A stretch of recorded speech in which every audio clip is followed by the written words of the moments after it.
Alright, how you doing? Back with another one. Um, Something it's been the last few days kind of pondering over. And I wasn't sure how I wanted to talk about this. I would try to always be sensitive when I talk about certain topics because I'm not sure who's listening. But last few days I just been kind of disappointed a lot, actually, and to some degree I found myself almost weeping from that. And what has it become? I think humans, specifically those who believe in religious texts, specifically Christianity or Islamic, I find that humans find solace in some of the stories, particularly around fallen angels and how, there were some angels that were cast out of heaven because of their rebelling against God, and they fell to earth. I weep for humans just because I don't think it was angels. I think it was man that fell from grace. And I know some people might think, well, what are you talking about? That doesn't make any sense. And I give you this example. Just look at the world today. Look at where we are today. Think of all of the turmoil, all the tragedy, all the pain, all the hurt, all the loss that we've experienced in the last 2 years. That is my example. That is my reasoning for why I believe that it was not these angelic or celestial beings that fell from grace. It was man. But what hurts me the most and saddens me the most about humans is that humans are unaware that they are living in a circular, flat, whatever your view is on the planet. But you're living in a prison, a cell that has enough room to allow you the illusion of freedom. And I was really thinking about the definition of slave and how we view the word slave. There's a subjective viewpoint or meaning, and then there's the actual defined meaning. So the actual definition of a slave, not slavery, slave. A person held in forced servitude, right? A person held in forced servitude, disapproving a person who is completely subservient to a dominant influence. And I thought about that. And I thought about it from a subjective perspective. And I keep finding that even if you look back in history, humans have been in a perpetual state of slavery, an endless cycle, of ups and downs. And it's almost as if the idea of slavery for humans is only a physical slavery. Humans only view slavery based on shackles or locations, based on if you have a warrant or you're forced into a certain lifestyle where you are forced into doing hard labor without payment. Humans have this idea that that's what slavery is. And I don't think people think of these terms and these words.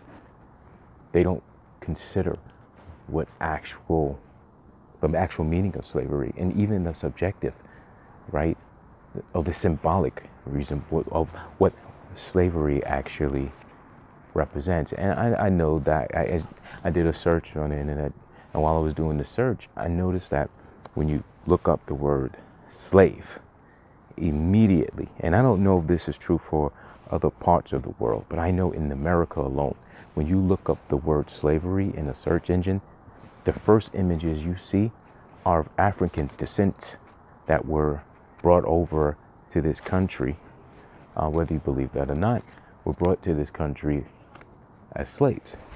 And ironically, even the perception of what a slave is can be skewed, because there have been countless people all over the world that had been involved historically in some form of slavery. But in this country, when we look it up, we only think of Africans who were brought from another country into the Americas by way of boats. And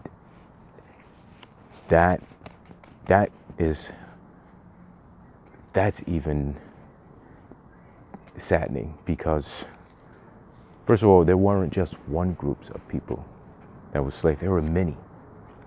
And many of us may try to get on the side of whether slavery is bad or good, and we'll argue how terrible it is, but we don't actually realize what it means.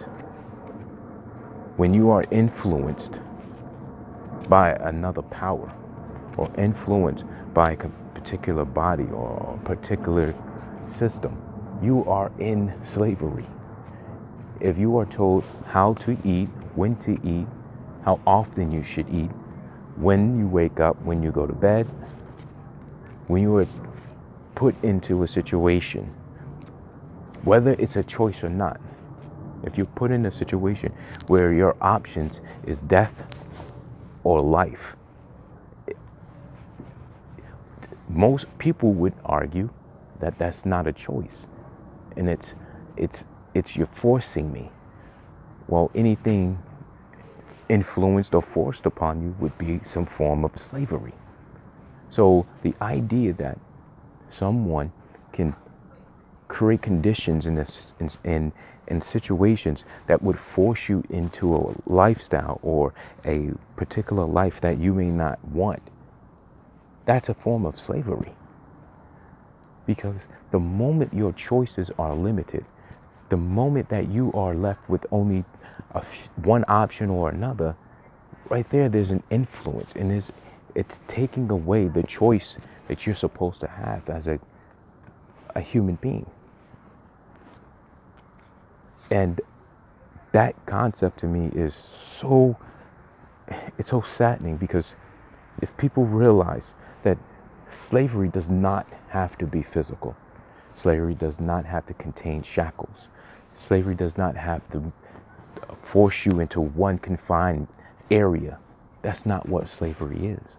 Slavery is any system, any government, any body, any person that is influencing, restricting, or controlling your habits, your feelings. These different aspects, these different attributes, these are the things that equal that form of confinement. And those alone put you in the box, or put you in this space of being a slave. No, it's not the type of slave that you don't get paid if you don't work. That's not what we're talking about. No, it's not someone who's being shackled and stripped of all their abilities to move freely. No, that's not what that is. Anything that is taken from you, that is a birthright, a given right, once it's taken from you and you're stripped down with the bare essentials, it makes you a slave, right? Let's use the example of an actual slave, right? Let's use the African slaves, right? Africans were brought from their homeland into a strange place, stripped of any humanity whatsoever, right?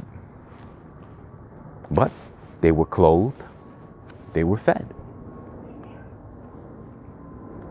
right?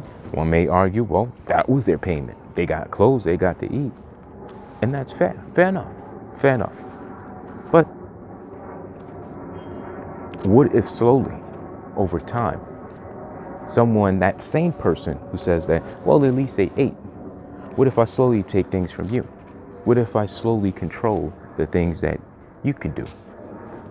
Example, I told you that from now on, you can only have one child if you only make $50,000 a year. So if you have more than one child over 50,000, if you make over 50,000, under 50,000, and you have more than two children, one of them is going to have to be put down. And I say put down because I want it to be that way. I want to get that emotional response to you, because I want you to understand that the moment someone tells you how many children you can have, you're already in a dangerous space. If someone told you if you can even have a child, you're in a dangerous space. If someone tells you that you do not have the rights to your own body, to your own autonomy, to your own thoughts, your own feelings, you're a slave. You're a slave to whatever decision they make for you.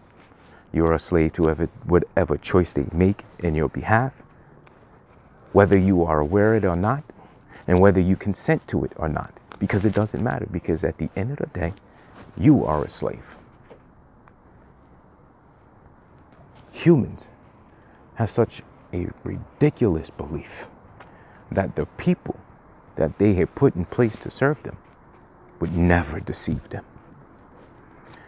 And as a sentient being, I find that so laughable and quite ridiculous. And I know I sound pompous when I say this, but I really do. I don't understand human beings. How could you sit by and watch as your humanity is slowly being taken away from you and be okay with that as long as you can have all the fancy cars and all the expensive clothing and have the lavish trips? But as long as you can do that, you don't care if I tell you how you can live, how you can think, how you can breathe, where you can walk, and how you can talk. And that's not true for all humans, because there are plenty of humans out there fighting for that. But my God, there's only so much these people can do if the large majority just sits around and just twiddles their thumb. Or say, hey, you know what? I'll do it as long as I can take my trip. I'll do it as long as I get my fancy car. I'll do it as long as I can wear that 5,000 Armani suit. It's insane. It borderlines insanity. The one thing that you were given as a birthright from the moment you were born, you have lost that. You are no longer an individual. You no longer have your own autonomy. You are now the property of a corporation. You are the property of a business. You are the property. You are just property.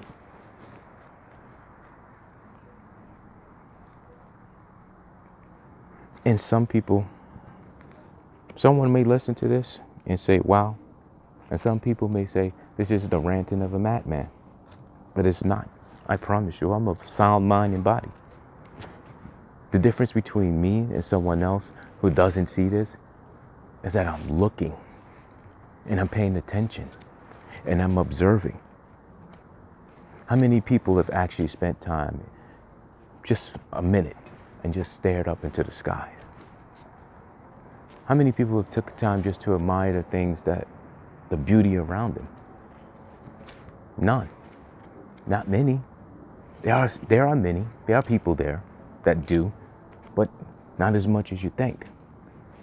I look at the sky so often that I have seen on countless days, and this is just in the last year, objects just falling from the sky. And not once have I heard any reports of these objects falling from the sky, nor have I had anyone else who acknowledged these objects falling from the sky. My wife and I can attest, we've seen aircrafts in the air that We're definitely not airplanes. And we've seen objects just sitting in the midair illuminating this loud noise. Unbelievable. I mean, it was so loud. I couldn't believe that, the whole town wasn't outside their windows. Most people didn't even know about it. And the people who did, that reported it, of course, you get oh, that was just this thing or it was just that thing. But we saw this thing and it wasn't what they said it was.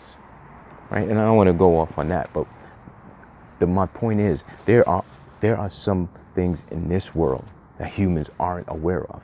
And it's not because they don't make it's not noticeable, or these things don't make themselves unnoticeable. It's that human beings are so distracted by everything else that they're not even considering that the world they live in, it is not the world they've been living in. There's a veil, and humans don't see that veil. I hear so many people talk about wanting to, loving God and being close to God and hearing the voice of God. I don't think they can actually hear the voice of God, because if they heard the voice of God, he would be crying. She would be weeping.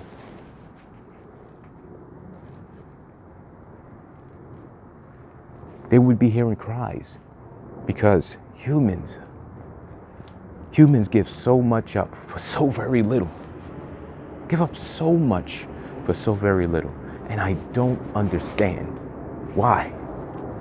For what? A false sense of security?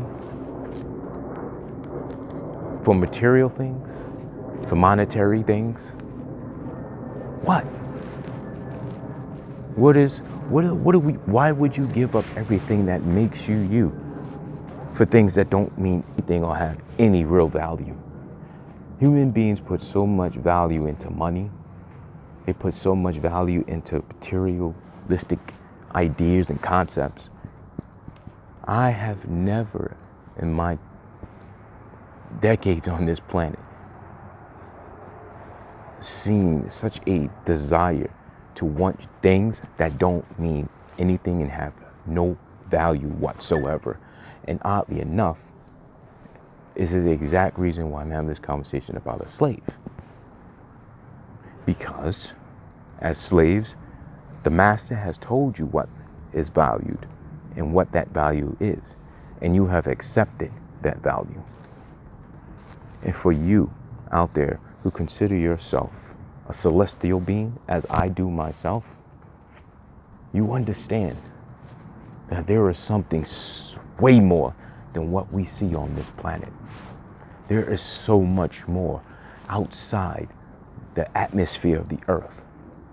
And that's just a small piece of it.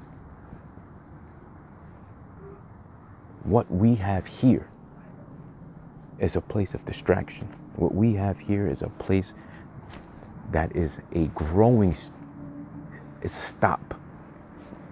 It's a place for us to develop, to move on to that next stage of existence, that next stage of enlightenment. I had a conversation with someone and they mentioned about the 144. Now I'll admit I'm not into the aspect and the practice of religion, but the Bible itself has so much truth and information on it. And although the Bible has been distorted, because it has been touched and revamped and changed and things removed over time, but there are still clues in those books that tell us a story.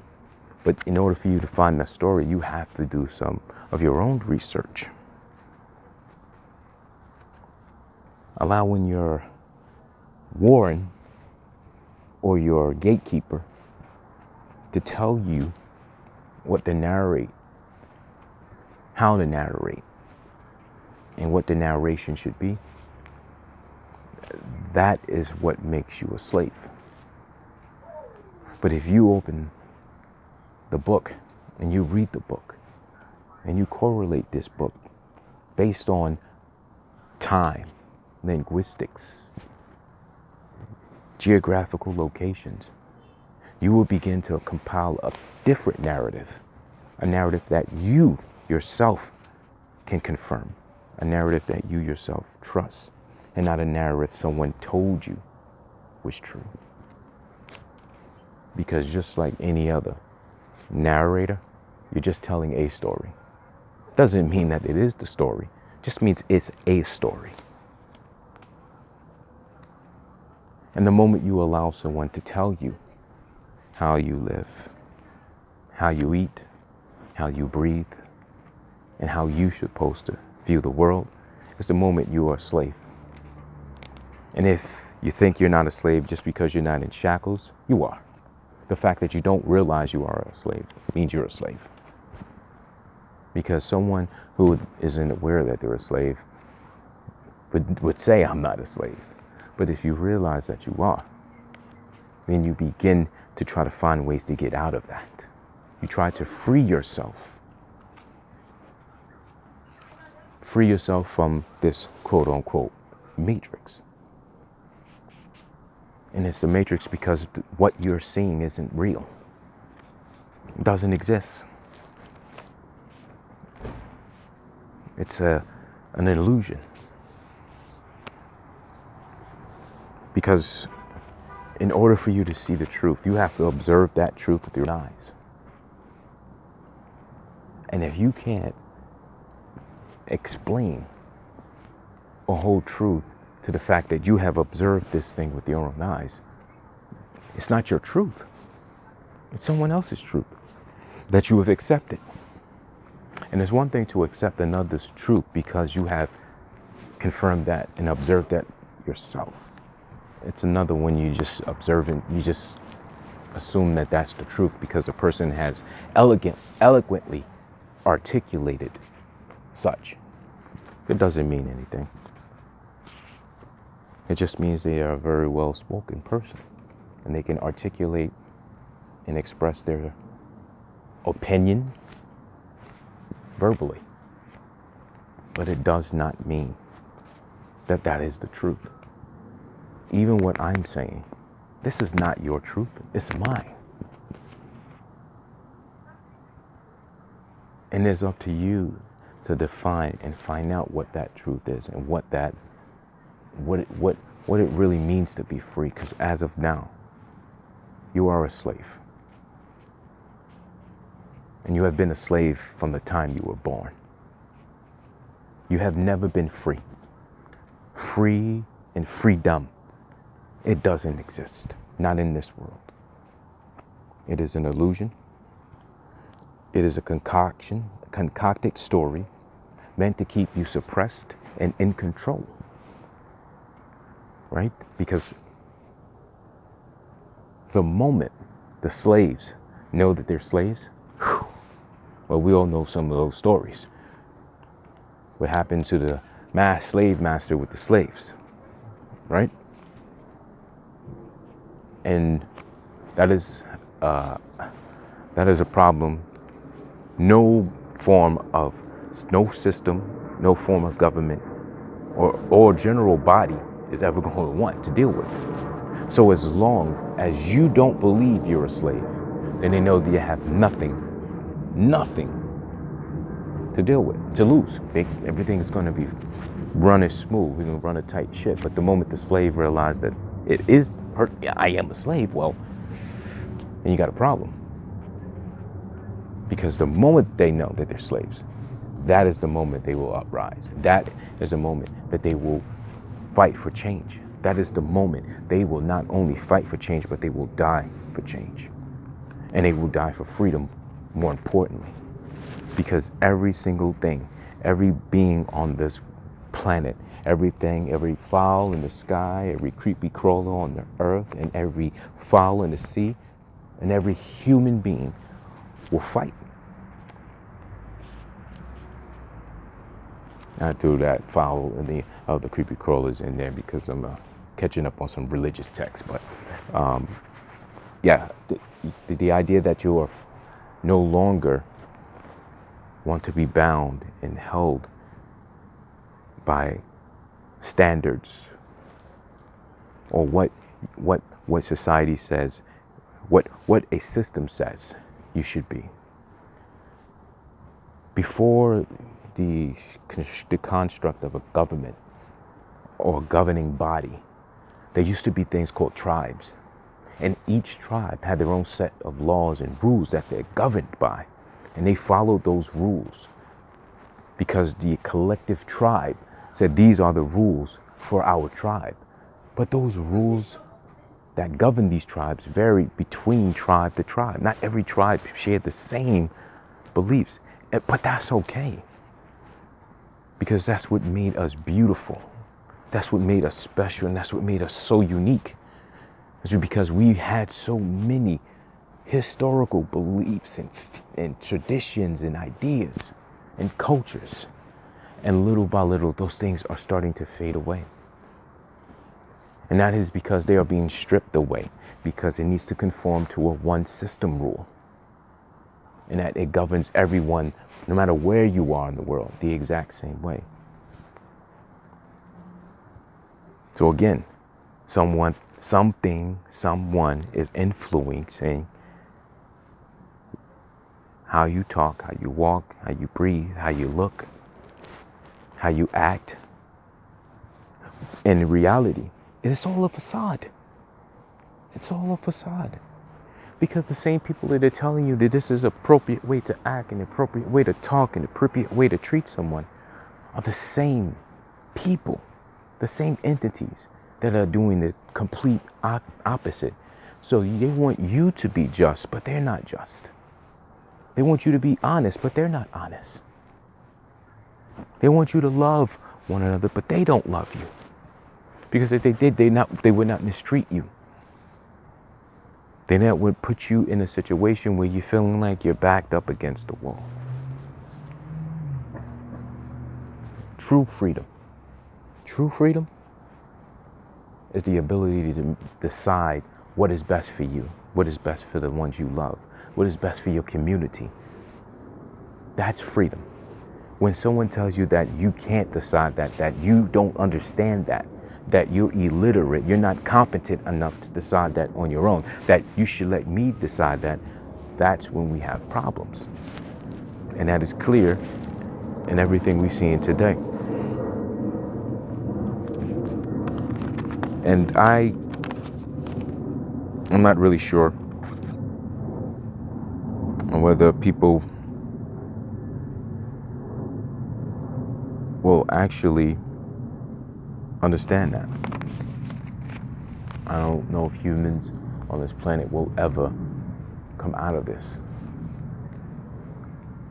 But one thing I can say personally is I have no intention on wasting my time on this planet hating another person, trying to control another person, or telling another person what they feel and believe is wrong or right. Because I think we are all here to get to the next stage of this thing we call life. And as long as we don't figure out what the hell we are and why the hell we're here, we're going to be in a perpetual cycle of death, destruction, chaos, and then death all over again. Because this is not life. The way we live is not life. It is far from that. It's far from it. We live in a perpetual state of fear. We fear if we're going to lose our job. We fear if we're going to live in the street. We fear that we're not going to be able to eat. We're going to fear we're not going to feed our kids. We fear that we're not going to be able to clothe ourselves. There are so many fears.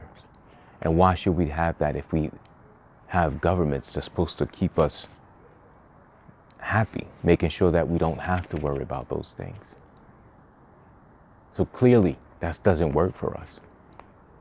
And clearly, this fear that we're harboring is affecting the world around us. If you're anyone who believes in vibrations, and you would be uneducated not to know that, because even scientists know that the world, the earth itself, it vibrates at a frequency. And the higher the frequency, the more powerful we are. But because the world operates on such a low vibrational frequency, such a very low vibrational frequency, it is literally cracking the earth. It's cracking it. The world is falling apart, and we're at fault. We've done everything to destroy this planet, including each other. We're at war with each other every single day. We spend more time in low vibrational energy, meaning we're more negative than we are positive. There is so much beauty in the world, but I see so much ugly.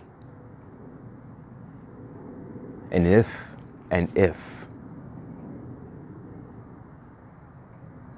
God is listening, I would like to believe that it is not happy. This being of immense power and understanding would be so upset. So very upset. Because the thing that God created and loved more than he loved the angels, the thing that God loved more than the angels, is showing so much hate that, and perhaps I'm wrong, right? Perhaps, right? The Bible does say that God made us in his own image. So perhaps we are just a byproduct of God. I don't know. But I don't believe that. I don't believe that at all. But I do believe God would be extremely disappointed in its own creation, to watch its own creation literally devour itself like the snake that's eating its own tail. And I see little by little, day by day, that the freedom and the ability for humanity to evolve into a higher level of consciousness, a high level of existence, I find that I see that less and less each day. And although there will be many of us who do achieve that next level of existence, that next level of enlightenment, I'm sad that there will be so many more that will not. And they will stay in this perpetual cycle of death, chaos, destruction, and then death all over again. Because they will never, ever allow themselves the opportunity to truly live. And sometimes living requires sacrifice, meaning you may have to give up some things that you hold too close in this world. And because of that, that will be the thing that will prevent you from getting to heaven, seeing the promised land, or just being able to be an eternal being.